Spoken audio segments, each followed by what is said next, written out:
Everyone is scared of it. A possible Airbnb ban in your city. That's a worst nightmare for any host. But here today on the Fearless Investor podcast, Theron Lewis is going to show us how we can avoid, prevent, and fight a ban in our city.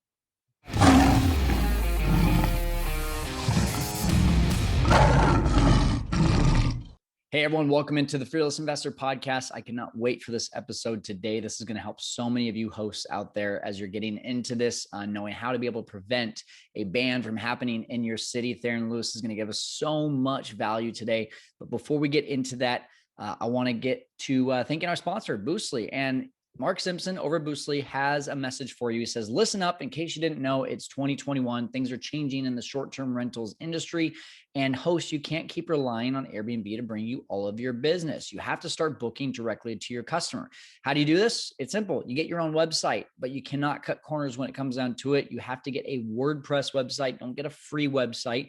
And I know what you're thinking. It's either going to take a lot of time or it's going to cost a lot of money. And it just seems like too much headache, right? Well, actually, that's where Boostly comes in. Boostly is the best in the business for website design for the short-term rentals industry. They're serving over 600 clients worldwide, and every website is built on WordPress and done for you. Pricing starts right around $99. It doesn't matter if you have one property or 100. My good friend Mark Simpson, the founder of Boostly, tells me it's guaranteed or your money back. And all you have to do is book a call with Mark's team to get the next steps at boostly.co.uk/fearless.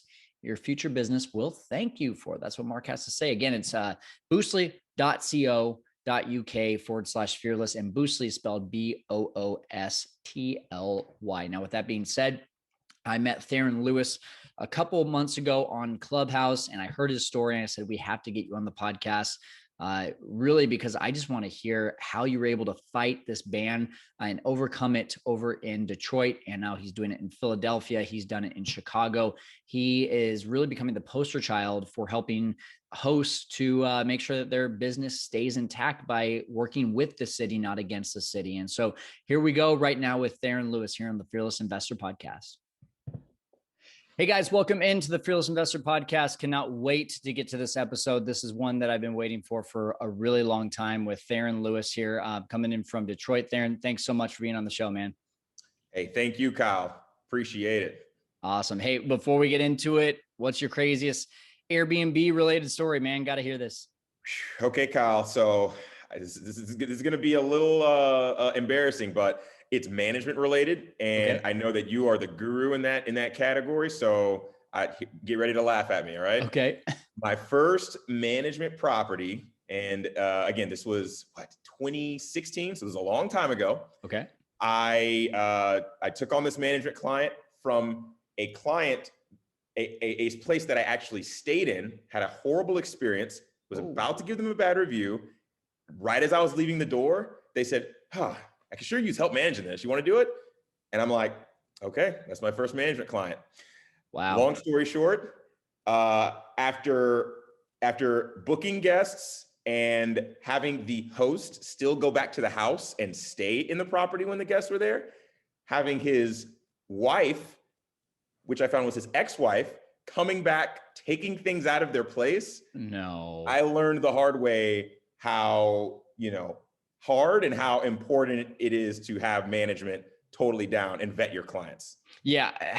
Working for the right people, right? Exactly. Oh my gosh.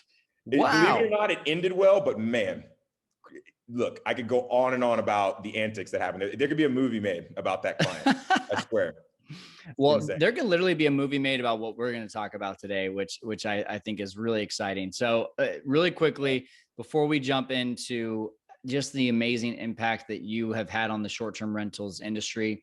I'm blessed to have met you, man. I feel like, the things that you're doing to help people advocate for their cities so that short-term rentals doesn't get shut down, but comes to a great compromise with other cities is just absolutely incredible.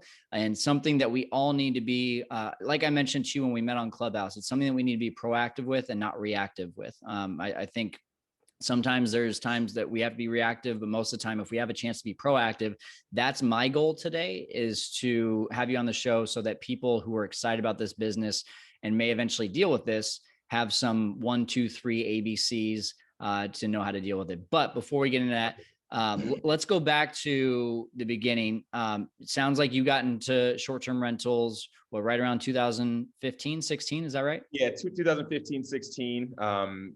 Hosted my first guest in 2015, got more into it in 2016, started scaling in around 2018. That's when I really went all in, I'd say.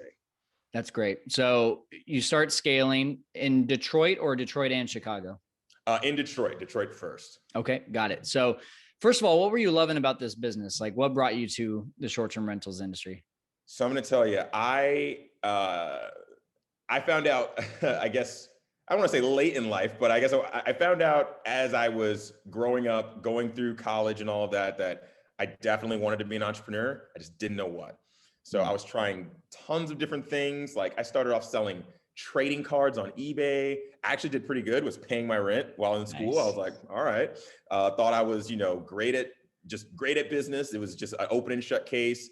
Definitely learned that there's much more to business than just your first few little successes. I did stuff with e-commerce, and I tried just doing a bunch of different things. And as I was on that journey to supplement my income, I found out about Airbnb, and I started off really just renting out a space as I was moving out of that space. So that's what tipped me off to it. I had a little bit of time left on my lease, and basically worked something out where I rented it out. And that was really cool. And then I started renting out a room in my new space. And that was just to supplement my business that I was working on. It was e-commerce. And basically e-commerce was not doing good. And throughout all this time that I'm trying to do all this stuff and it's just not working out, short-term rentals were working out really well. And I was just like, wow, this is very steady when my other business ventures are not. So a light flicked on in my head and I was like, I think I need to switch over. So that's when I started looking at going into the short-term rental space and in the real estate space in general. That's great. So, and so you're saying that was around 2016 when Yep, that was around 2016. Okay. So from 16 to 18, talk about the evolution of your business. So I already told you that management story. Let's say that was not where I decided to start scaling. I was like, oh, wow, well, this is something else. That almost made me not want to do short-term rentals. But what I was doing was I was doing e-commerce while I was doing short-term rentals. And then I stopped my e-commerce business and kept on renting out that room in my space. And then I ended up getting another job that allowed me to work from home. And then that also allowed me to really focus more on the short-term rental side of things. That's when I started transitioning to short-term rentals fully. So I took about a year, and I honestly feel like this was probably too much time, but that's just how I am at times. I can be cautious. I took about a year of renting out a unit in my space, a room in my space, and working from home. And it worked really well. And then I just slowly started planning to scale up, starting off with rental arbitrage. And then and my plan was to go into purchasing as well. And then also dabble in management, but I had chosen rental arbitrage to start. So that was around 2017 when I had done the year-long test. And then in 2018, I left my job, took the plunge. Let's say I left with less money than I had planned to leave with. Okay. So as with anything, I feel like it doesn't make sense to always try and go exactly when you're ready. You need to just jump in. So that's what I did. And it worked out. At that time, before the ban was being proposed, I had gotten to at least 7 properties. I kind of forget if it was 7 or 10. We had just gotten some management contracts that we were signing on. Okay. And yeah, it was just going well, so I went from 1 to 10 and that was in 2019. Nice. Very nice. Okay. So is 2019 when they proposed in Detroit this ban? Exactly. So It was the middle of 2019. It was June. And I remember it like it was yesterday. It was, there was no alert from council. I didn't even know how to go to a council meeting at this time. I wasn't thinking about them at all because I had done the research in this year-long period in 2017 where I'm testing the waters. Right. I looked at the regulation. This is how I looked at the regulations. I was like, is Airbnb legal? I looked at news reports. They all said it was legal.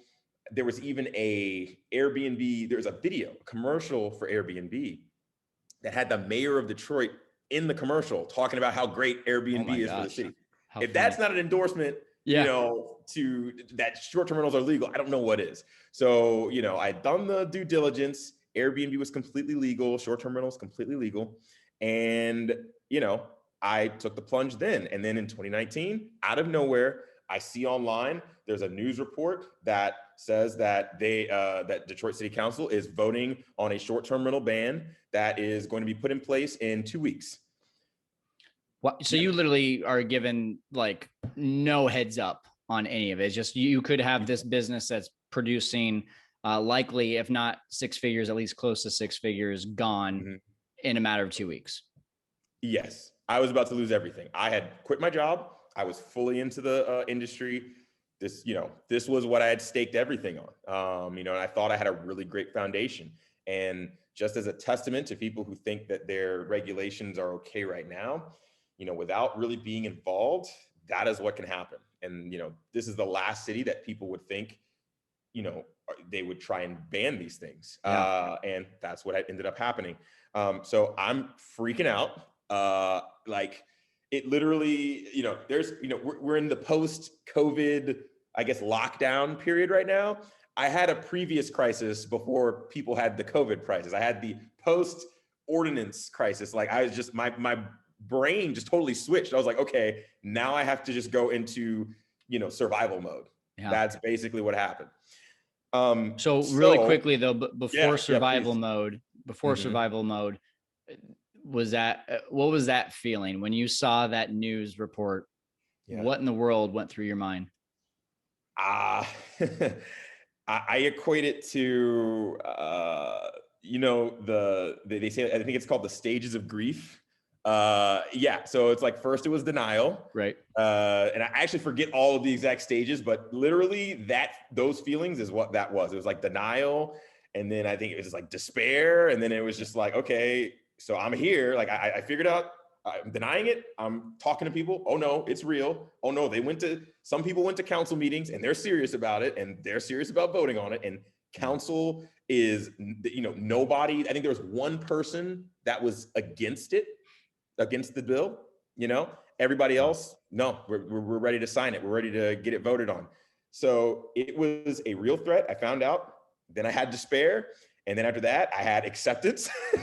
I had to, you know, to an extent, I was like, okay, I either need to, you know, start looking up job applications or figure out another venture, go to another city, all which would be very, you know, that's not what I want to do. It's going to be a lot of work. That's going to be pretty, you know, not good. Or I have to figure out how I can change this. Yeah. And that's, I mean, I can't imagine what percentage of the population would have thought, how do I change this? I feel like most of them would have just been like, well, that was good while it lasted. So we'll move on. But there was something in you that said, we got to change this. What happened then? And by the way, just so everyone's not freaking out and like, oh, I'm never going to do short-term rentals, this has a very good ending and a good way for you guys out there to be able to do the same thing as what Theron's doing. So how did you go fight this? So, and I'm going to tell you just so I can relate to everybody listening and let them know that, you know, again, yes, you can do this too. I am not some, you know, I'm not an attorney or some, you know, licensed, a trained lobbyist that knows and even lobbyists wouldn't know. That's just one piece of the strategy, but I am not an expert. I'm an expert now, but I was not an expert starting off. This is something that everybody can do. And so what I did, I'm going to lead you through the mistakes and the parts where I learned the proper way. And so I'm going to be taking notes, by the way. I want to make sure I don't forget this stuff. For sure. Hey, understandable. If you need me to say anything else, just let me know. So I started off by doing the only thing that I could think of, which was I'm going to go on Airbnb as a guest, and I'm going to message every host I can find that has like at least a decent amount of properties, meaning like more than one, just because I feel like they have skin in the game. And I'm messaging them saying, hey, they're about to propose a short-term rental ban. You're not gonna be able to operate your properties. We need to meet at this location, and we're going to go over an action plan here. And I literally, it was like a message that I crafted, and I copied and pasted this to like as many people as I could. There were some people that were like, who are you? Some people were like, oh, whatever. Like, there were actually people that did not like me. You know, they thought it was spam, right? And then actually what happened, thank goodness I did this on a different account, because Airbnb actually flagged me, and it kind of messed up that account. But luckily it was a total, like, just random account that I had just created. Good. So this is what you guys don't do. Do not do this on your own account, okay? Yeah. You will ban yourself before, before a ban comes. But that's how I started. And I managed to get, you know, a good amount of people to respond to me. And I told them to come meet up with me at this location. And we're going to talk about this. I think I invited at least 10 plus people, if not more. I think only 2 people showed up. Again, this is like, I don't want people to think that you can't do this. So I was just like you guys. I just had to figure it out. And that's what I tried. It didn't work so well then, but this is what happened that changed things. Then after talking to the people that arrived, we found out that there was a Facebook group, not an advocacy group, but just a group of hosts in Michigan that were going to meet up and go over this stuff. So that's how I found out that going to established Facebook groups for general short-term rental matters is a really good way to spread the word and get people and rally people. And I think, you know, before, I think a lot, maybe it's different now, but, you know, especially in 2016, but in 2018, I didn't even know there was a Facebook group of local hosts. Like, I was so in my own business and looking at stuff like on, you know, like YouTube videos and like national content. I didn't even think to find that. So that was the first kind of gem that I found. It's like, okay, there's a group of, I think it was about at least 300 people at that point that are already concerned. So I meet up at that house, and then I think, okay, I found, like, you know, an established group. These guys, they know exactly what to do. They're gonna, you know, make this stuff happen, and we're gonna be good to go. And I get there, and what ends up happening is I realize that everybody else is either as knowledgeable as me or less, and less either willing or prepared to fight this ban. I'm talking to people. There was even somebody there that was saying, oh, actually, Airbnb should be banned because of, you know, affordable housing and things of that nature. And and that's the thing I forgot. I was researching that too, because I'm literally looking at everything. I'm just like, okay, how did this happen? What are the reasons? And that was one of the things that the council member brought up. And I'm looking up data and looking up information. And I'm actually finding that, like, it's not adding up for Detroit. And I want everybody to know this. A lot of the issues that are nationally publicized about short-term rentals, especially affordable housing shortages, those are the exception and not the norm. Right. And there's actually a Harvard study that was done that actually tracked if short-term rentals raise property values. And they found that short-term rentals, in most cases, they do raise property values, but to such a small extent that it's negligible. It's the same as if there was like a zip code change in the neighborhood or some sort of small zoning change. It's negligible. So the things that are happening in New York, LA, some of these poster child cities, they're the exception and not the rule. So I don't want to go. And I think that goes, and I don't mean to interrupt you. I think that goes for so many things, not just property values, but, you know, they think, oh, there's crime and drugs and prostitution. That's going to happen in every house. Guys, I own 30 Airbnb, or I manage 30 plus Airbnbs in Fresno. I only manage 3 long-term rentals, and 2 of them have terrible tenants that are literally destroying the house, whereas the 30 short-term rentals are in pristine condition. And every once in a while there's someone that makes some noise past 9 p.m. But gosh, wouldn't you rather be next to a house that you know that someone has control of, rather than getting stuck next to terrible neighbors that have a year-long lease? Anyway, that being said, keep on going. I don't want to interrupt you anymore. Kyle, I totally understand. And I'm like, I hope that the people who listen to this share the same sentiment, because this is in I'd say 70% of cases or more, that is absolutely the case. And even then, it's debatable. So, but again, these are the things that people don't know. I didn't know that. I mean, I only hear about what they say in the news. So, I Right. mean, I found myself being more knowledgeable about this than the people in the meeting. And I Okay. realized that, a lot of these individuals, because again, I didn't know the makeup of my city either. I didn't know how many people had, more than 3 short-term rentals, or how many people were full-time in this industry. And then when you really start talking to the people in your community, you realize who makes up that community. And it's mostly individuals with 1, maybe 2 homes. They're Yeah. trying to pay a mortgage. They're just trying to get extra money. They're trying to, pay bills. There's people that are trying to make better opportunities for their family. It's a lot of local, just regular citizens. It's not these investors or like out of town investors or big corporations or anything like that. And not people like me either. So So you had to step up. exactly, I had Yeah. to step up. And that also let me know that, oh, this is really the makeup of the industry in Detroit. It's Yeah. not people like me. And that's a great thing, actually, Yeah. because then Absolutely. you realize that this is affecting a community. You're affecting the regular citizens in the city.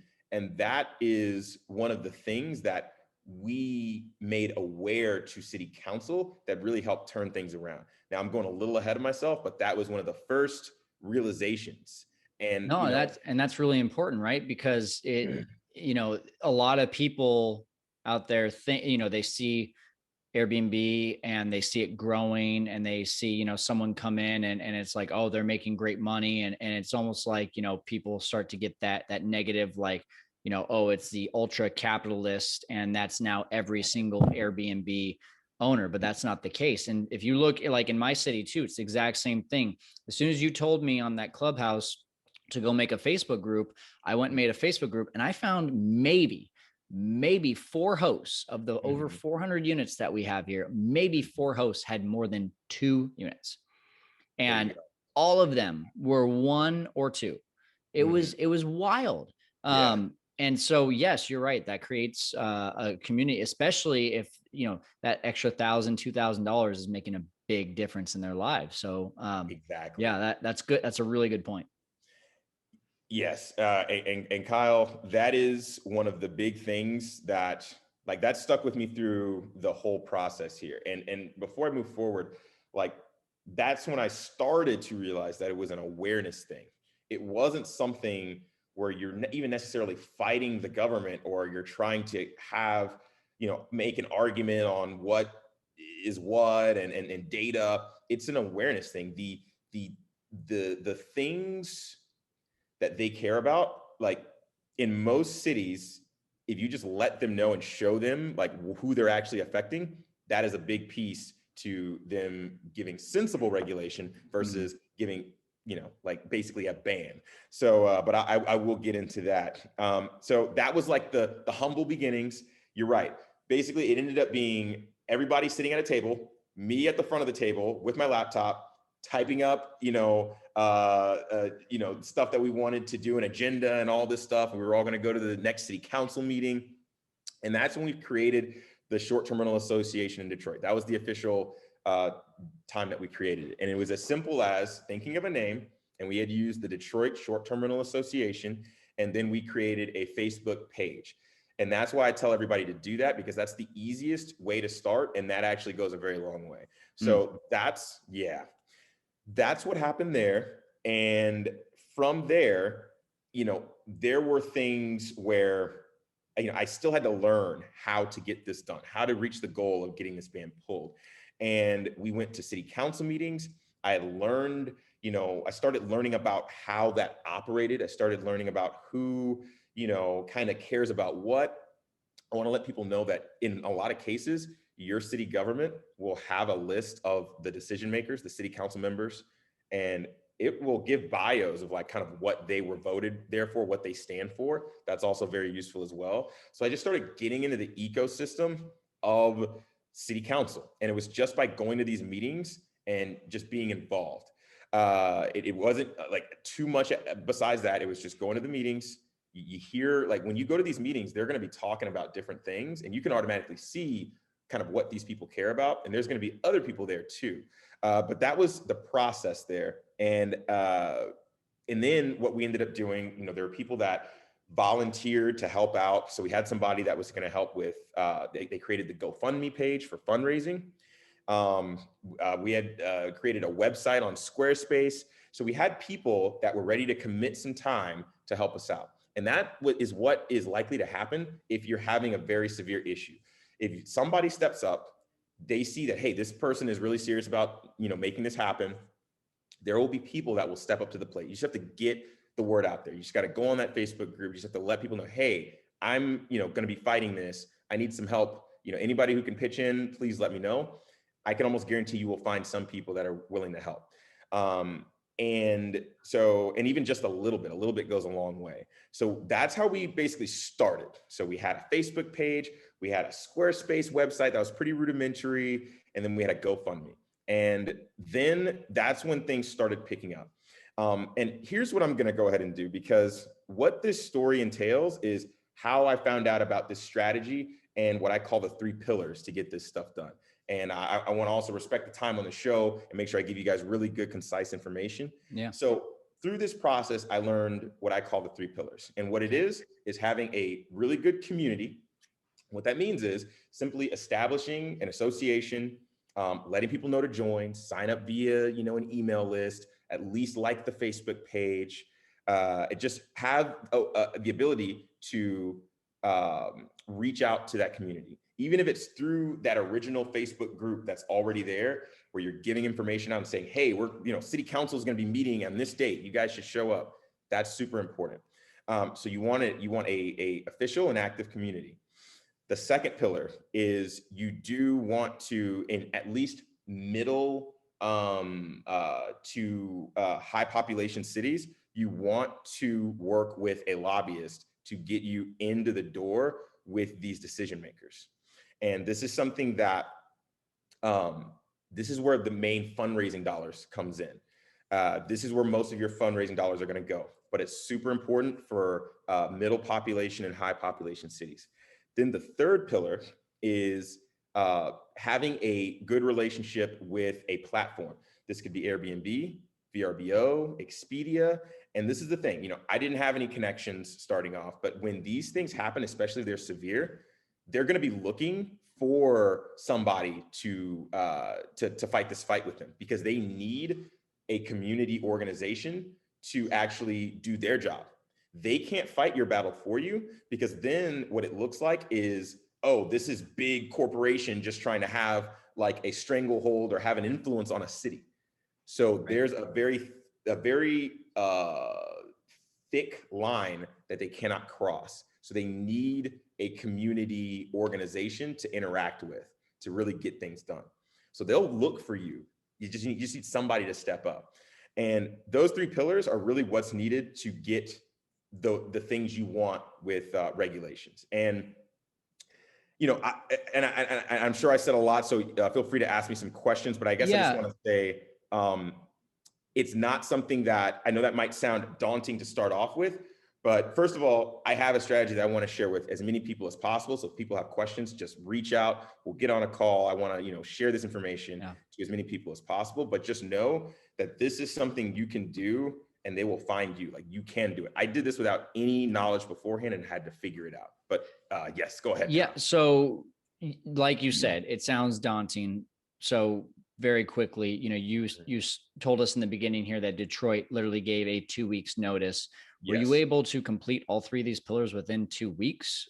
Absolutely not. That's what I figured. Okay. Exactly. And that would be impossible. I'm telling you guys right now. So this is what we did. And I know we talked a little bit before the show about this, because there are some things happening very similar to this in Philadelphia. Yeah, exactly. So what we did was, when we had that initial powwow, and I was on the laptop putting things together, that was for us to go to that city council meeting and basically have our 3 minutes to speak and say, hey, these are the things this is an ordinance that we would like. We even gave just an example of an ordinance that we would like, just something that we cobbled together on paper, because that's an important thing too, and I don't want to get too into the details, but that's just something that you will want to down the line be prepared for. Is like, okay, if you don't want that to happen, it'd be good to have some suggestions, because a lot of this stuff is done through ignorance. Mm-hmm. They don't understand the industry. So if you come with suggestions like, oh, well, actually, this would work way better for you guys, and even if it's just something rough, that is actually a good way to engage. But so I would assume like an example for that would be Theron, like, hey, instead of banning these, it sounds like the issue is, lots of either crime or parties or anything like that. Maybe we put a 3-day minimum on Airbnbs and short-term rentals throughout the entire city. That would be a great compromise. Is that an example of what you'd be talking about? Yes, that's an example. That's an example. And again, it's, none of us are lawyers or lawmakers. It's simply think about what works for you. And I don't want to stress this like it is like the most important thing. This is just how you want to approach things. If you're just, for lack of a better term, complaining, you're not giving any solutions. But if you're like, hey, actually, for instance, they were talking about stuff with affordable housing. Well, how about this? We could even, we could have something where, and this is just a suggestion, we could put something together where, we donate a certain amount to this cause. And actually Airbnb as a platform has done this in certain cities. So that's something that could be handled by Airbnb, and you guys don't even have to worry about it. But just giving ideas. But basically, this is just what we did in the beginning. And it was really just, the most impactful thing here was that we just showed up and we, showed our concern about it. And what ended up happening was they pushed it back by about a month. That's great. Nice. Yeah. And this is the thing. That is, I'd say, somewhat easy to do. If there's something that's going to be passed that quickly, if you at least show up and show your concern, it is I would say, I would feel very confident that people can do that without much, knowledge of how things work. And that they can at least get it delayed a little bit. That's great. But you're not out of the woods. So that was the first thing that happened good for us, that allowed us to actually catch our breath and build things up so that we could actually make a change. But yeah, so we made a huge fuss and they pushed it a little bit. But note that is not what's going to give you change. That's just going to make it like where they just consider this more, but they didn't change anything. And they were just as gung-ho about changing it. They just were like, oh, we didn't know as many people cared about this. Do you see what I mean by that? Yeah, absolutely. Just like you said, awareness, bringing awareness to it.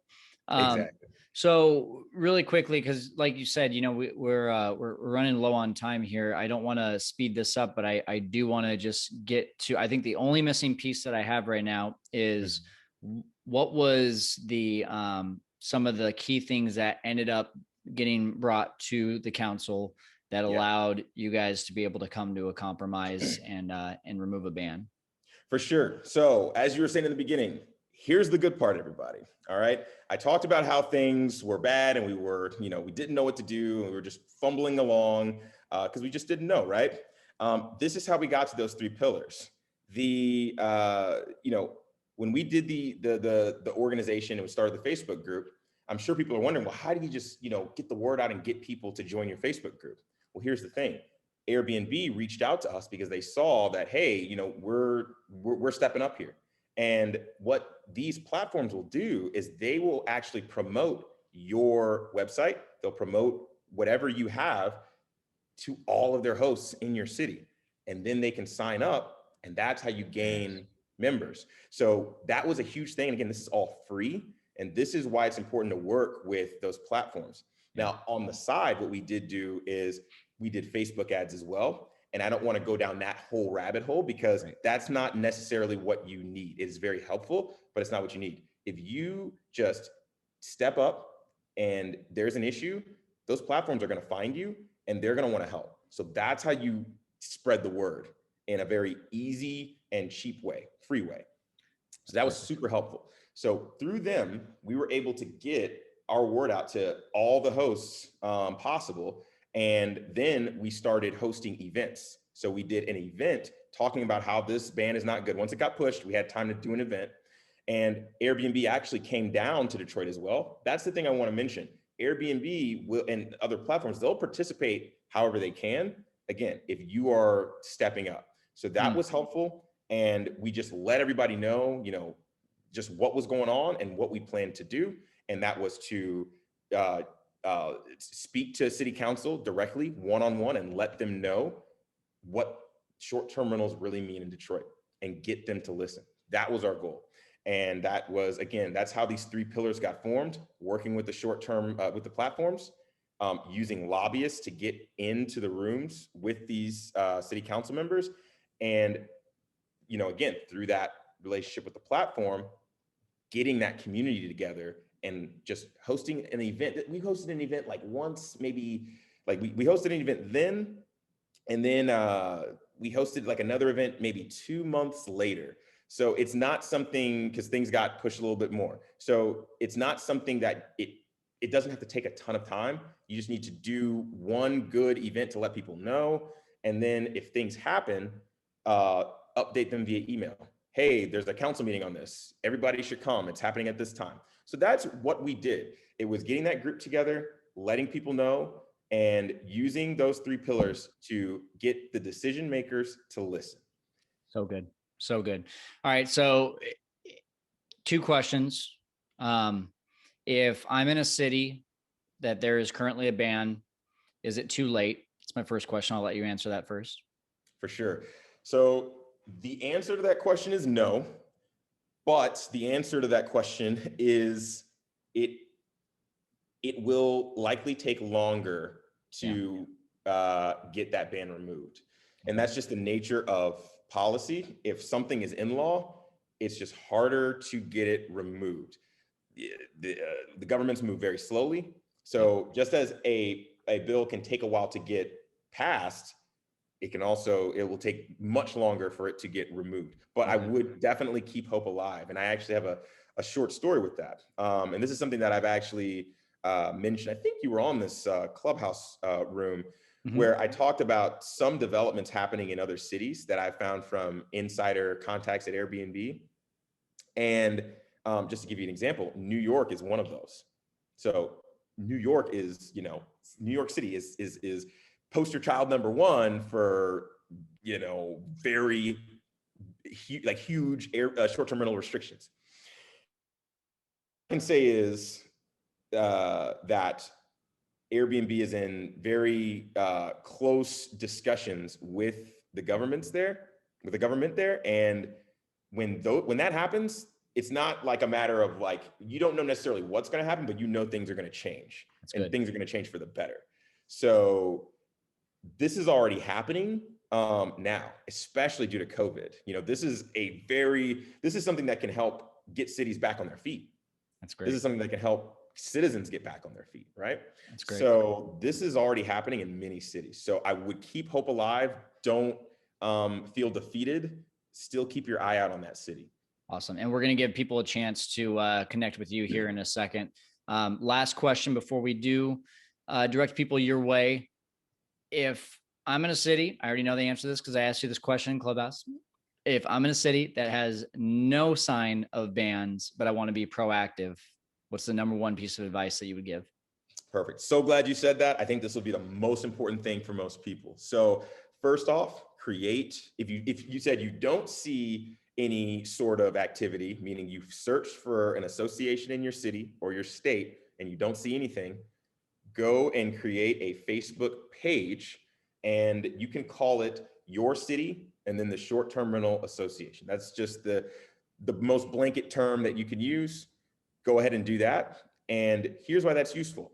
You then want to talk to the Facebook group in there and say, hey, I created this association. I'm going to make sure that I keep you guys informed about any regulations happening in this city. I know that's very huge in other cities. I'm going to make sure you guys are protected.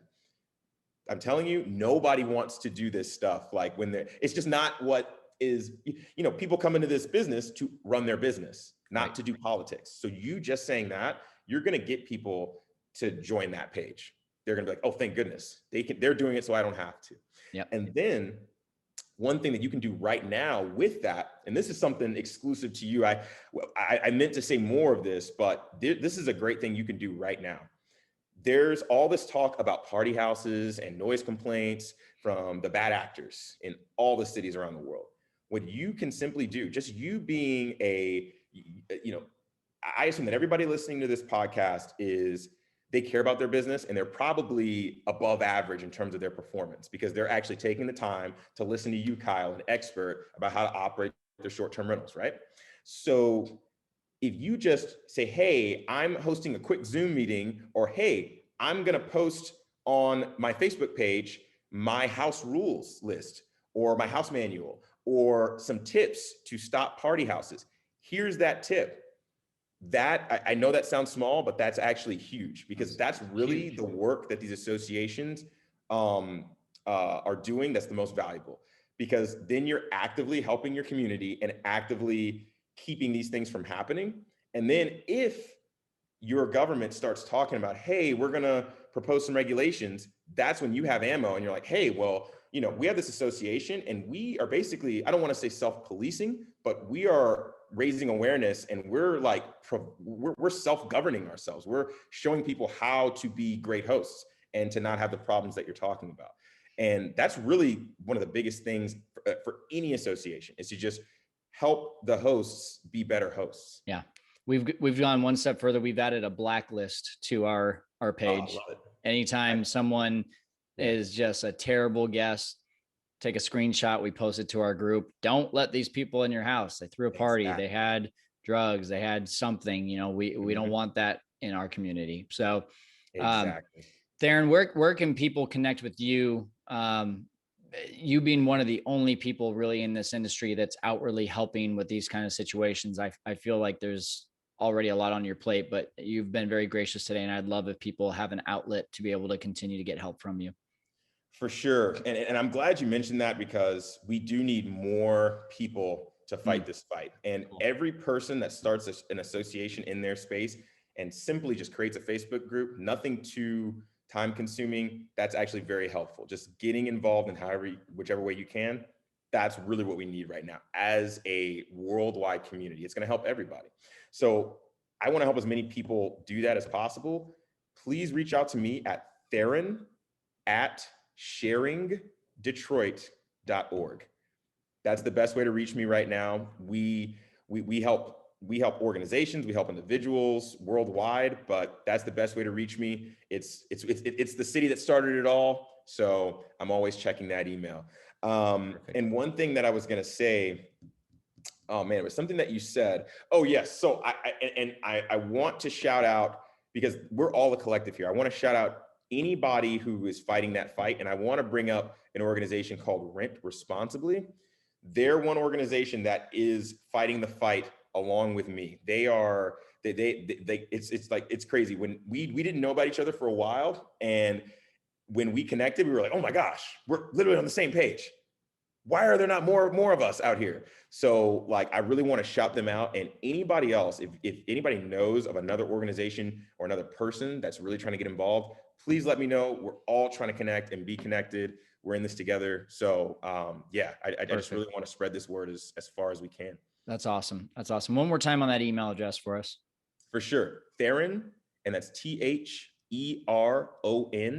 @sharingdetroit.org. Perfect. And you can be found on Clubhouse and Instagram as well. I know that. What are your handles there? For sure. So Clubhouse, it's at Theron, THERON, and the letter L. So THERONL. Very simple. We have a club room called Real Estate and Airbnb Regulations. We try to have a broadcast as whenever it's necessary, and we're trying to do stuff more regularly just to really get the word out. So look out for that, guys. And if you guys need any help from the short-term rental regulations guy, I'm here to help you. Awesome. Theron, thanks so much for being on the show today, man, and helping our audience to conquer the world of Airbnb investing. Thank you so much, Kyle. I'm gonna, I'm following up with you after the show, and then I'm also gonna follow up and pass you my first client. I'm sure you'd love to talk to them, right? No, you're probably gonna let them just live. I'm gonna let them live in their house and not have any guests come in. We're not gonna go there. Exactly. You know what? I'm gonna pass you their information just so you can add them to the blacklist. Oh, perfect. Perfect. That sounds good. Thank you, Theron. Yeah, no problem, Kyle. Okay, show notes for this one, Fearless Kyle / Theron Lewis, Theron Lewis, just like it's spelled or just like it sounds. And what I want to talk about when it comes down to this is it's time to take action. Theron gave you some really great tips. I just want to keep things really simple for you. Just go start a Facebook page or go join the already existing Facebook page that you may have in your city. So go on Facebook, look up a short-term rentals association in your area, or just look up, your city Airbnb hosts. Maybe you'll find something. And if you don't, then it's time to take action. As soon as I talked to Theron, I went and made a Facebook page. We now have 20 hosts on there, and we're just working on building a strong community, a strong front of people that are going to be able to go to the city if we ever do have any issues and tell them, hey, listen, here's a group of people that rely on this income. And maybe there's a way that we can work together to come to a reasonable compromise rather than just a full-on ban. So I would absolutely get that started, just like so many have based on Theron's advice. And so if you take nothing else away today, I hope you take that away. Thanks so much for joining us on the Fearless Investor Podcast. We're helping you to conquer the world of investing. We'll see you next time.